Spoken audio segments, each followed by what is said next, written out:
qu'est-ce qu'on fait? Qu'est-ce qu'on décide? On décide d'affecter 40 profs nouveaux à Nanterre, au lycée Joliot-Curie. Sur 180, ça fait 20% de l'effectif de Joliot-Curie. On aurait pu se dire, l'éducation nationale va prendre en compte les difficultés qu'il constate au lycée Joliot-Curie et qu'il va y mettre une équipe expérimentée, stable. Non. C'est la même chose. C'est 150 nouvelles enseignants sur le primaire qui sont affectés tous les ans à Nanterre. Ça représente 30% de l'effectif total. Alors que ce n'est pas du tout le cas dans la moyenne nationale. Non mais ça me paraît quand même important, parce que je veux aussi dire un certain nombre de choses là-dessus. On est sur l'éducation. Voilà les éléments que je veux dire. Merci. Merci. Désolé, mais on pourra parler déjà, mais on va passer la parole aux uns et aux autres. Donc avant de faire une transition, parce que comme vous êtes des élus locaux, je vais d'abord passer la parole à quelqu'un qui va parler d'autre chose, donc à Carole Diamant, qui est professeure de philosophie, auteur de l'école Terrain miné. Bonjour à tous, je vais me lever pour ne pas donner le dos à tout le monde. Et je vais peut-être donner une voix un peu différente. Vous avez entendu ici des gens qui sont effectivement des politiques et qui ont... Sinon je fais le prof et je le fais taire. Et qui ont des perspectives pour l'avenir sans doute, et c'est formidable, il faut bien que ce soit comme ça. Je vais vous donner le point de vue de quelqu'un de terrain, et je voudrais, si c'est possible, je vais essayer de faire vite, mais j'ai 3 choses à dire. Et d'abord, peut-être en préalable, qu'on me définit généralement comme une pessimiste active.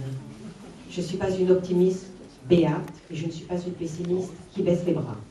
Donc la première chose, je voudrais faire remarquer que Vincent Payon, tout à l'heure, et j'en suis aussi pire encore que lui, disait j'ai failli être en section technique ou professionnelle, je l'ai un peu oublié. Quant à moi, j'ai été renvoyée du lycée. Donc, les choses sont claires. Qu'est-ce qui se passe aujourd'hui? Aujourd'hui, je suis professeur de philosophie, il est aussi d'ailleurs, et puis il est aussi un représentant politique. Et on pourrait faire remarquer que la France peut donc faire ça. Bon, donc, l'école, en effet, a assez raté, mais on est quand même capable de ressortir du raté. Et je crois qu'il ne faut pas le négliger. C'est possible. Ça lui a été possible, ça me l'a été aussi, etc. Donc ça, c'est un premier point. Le deuxième point, moi je vais vous parler du terrain, de ce que je vois sur le terrain. L'école n'est pas une chose. Depuis que je suis là, depuis tout de suite, toute cette réunion, j'ai le sentiment que l'école est... On parle de l'école comme si elle était une. Elle n'est évidemment pas une, c'est d'ailleurs ce qui nous fait parler. Si l'école était une, elle serait égalitaire. Elle n'est pas une, elle n'est pas égalitaire. Qu'est-ce qu'on fait avec ça?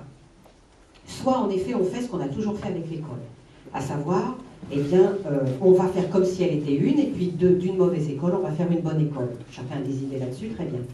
Nous qui sommes à l'intérieur de l'école et qui travaillons sur le terrain avec les enfants, ça vaut pour Ziva comme ça vaut pour moi, tous les gens qui sont en face des enfants, nous pouvons travailler un peu différemment et comprendre les choses différemment. Nous savons que l'école n'est pas une. Face à cette école pas une, nous avons des réponses.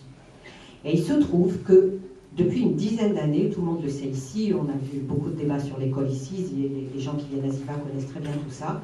Depuis une dizaine d'années, il y a eu des tentatives qui ont été faites pour, je dirais, permettez-moi ce mot, infiltrer cette école qui est censée être une. Infiltrer, c'est-à-dire qu'on a, vous le savez, on a eu des politiques dirigées vers les zones sensibles, vers les zones d'éducation prioritaire.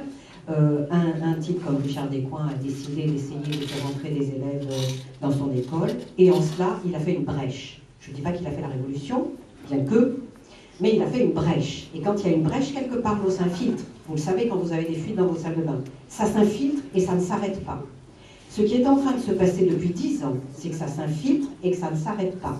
Pourquoi ça peut s'infiltrer aussi bien? Parce que dans ces 10 années, on a fait un petit article à l'Éducation nationale, qui est un article qui permet à tous les établissements d'expérimenter. Et comme tous les établissements peuvent expérimenter, chacun est responsable finalement, en partie au moins, de ce qu'il fait dans son établissement. Et on peut faire beaucoup plus qu'une école unique qui ferait la même chose à tout le monde. D'ailleurs, je pense que c'est précisément parce que l'école n'est pas unique que ces gens peuvent de temps en temps se disputer les uns les autres. Parce que finalement, ils ont chacun une idée de ce que serait l'école unique. Mais elle n'est pas unique, cette école. Et elle l'est de moins en moins. Il y a donc une brèche ouverte par Sciences Po, d'accord, c'est pas beaucoup. Ça n'est que 600 élèves de ZEP depuis 10 ans. 600, c'est pas rien. 600, monsieur. On se part quand vous voulez, monsieur. 600, bien sûr que non, vous voyez bien ma carrure, parce que je vais battre. C'est pour ça que je peux le dire. Donc ça, c'est la deuxième chose que je voulais dire. Aujourd'hui, on entre, cette brèche, on l'élargit de plus en plus, elle ne se refermera pas. Donc même si je suis pessimiste sur l'école, je suis une pessimiste active et on continue d'agir. Et quand on en a mis 600 à Sciences Po, ça fait 600 qui demain, il y en aura peut-être 300 qui seront DRH, et sur ces 300, peut-être que la manière de recruter en France ne sera plus la même. Je ne sais pas. Je vous laisse réfléchir. Et de toute façon, l'homme est homme. Et personne ne peut faire des hommes ce qu'il veut faire des hommes. L'homme est homme. Il y aura toutes sortes de réactions. Mais la brèche est ouverte. Et l'article qui permet l'expérimentation nous permet tout. Donc nous sommes responsables de ce que nous faisons. Nous sommes responsables. Quand nous ne faisons rien, nous ne faisons rien. Les hommes sont ce qu'ils sont. Certains sont très bons, certains sont moins bons. Certains se retrouvent à l'école sans l'avoir voulu, sont d'excellents professeurs.